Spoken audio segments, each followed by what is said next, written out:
उत्तराखंड के गांव में अब जल्द ही आपको लोग संस्कृत में बातचीत करते दिखाई देंगे। राज्य के संस्कृत शिक्षा विभाग ने इसकी तैयारी कर ली है। उधर हाल ही में हुई धामी कैबिनेट ने भी राज्य में संस्कृत ग्राम बनाने की सैद्धांतिक सहमति दे दी है। देखिए रिपोर्ट।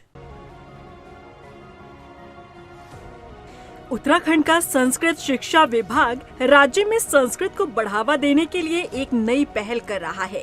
उत्तराखंड में अब संस्कृत ग्राम बनाने की तैयारी है। धामी कैबिनेट ने भी इस पर मुहर लगा दी है। संस्कृत ग्राम बनाने का अहम मकसद न सिर्फ नई पीढ़ी को संस्कृत भाषा के ज्ञान से रूबरू कराना है, बल्कि भारतीय दर्शन और ज्ञान परंपरा से भी जोड़ना है।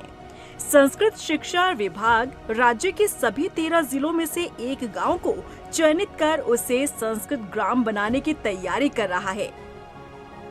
ये गांव है देहरादून के डोईवाला विकास खंड का गांव भोगपुर, टिहरी के प्रताप नगर विकास खंड का गांव मुखेम, उत्तरकाशी के विकास खंड मोरी का गांव कोटगांव, रुद्रप्रयाग के विकास खंड अगस्त्यमुनि का गांव बैंजी, चमोली के विकास खंड कर्णप्रयाग का गांव डिमर, पौड़ी के विकास खंड खिरसू का गांव गोदा, पिथौरागढ़ के विकास खंड मुनाकोट का गांव उर्ग, अल्मोड़ा के विकास खंड रानीखेत का गांव पांडेकोटा, बागेश्वर का गांव सेरी, चंपावत में गांव खरकारकी, हरिद्वार में विकास खंड बहादुराबाद का गांव नूरपुर, नैनीताल में विकास खंड कोटाबाग का गांव पांडे गांव, उधम सिंह नगर के विकास खंड खटीमा का गांव नगला तराई।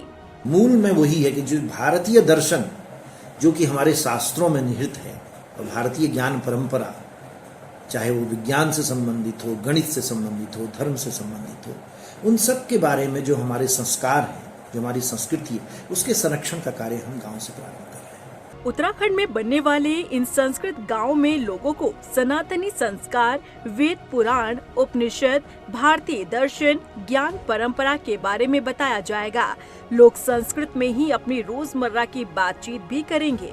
प्रभात से लेकर शुभ रात्रि तक के जितने संदेश हमारे होते हैं, ये वार्तालाप होते हैं कि मेरा नाम ये है, आपका नाम क्या है, या मैं ये करता हूँ, आप क्या करते हैं, तो इस तरह के छोटे छोटे वाक्यों से प्रारंभ करके धीरे धीरे उन्हें संस्कृत शास्त्रों का ज्ञान कराया जाएगा, मंत्रों और श्लोकों का उच्चारण सिखाया जाएगा और एक वातावरण बनाया जाएगा, संगीतमय संस्कृत का भी वातावरण वहाँ रहेगा।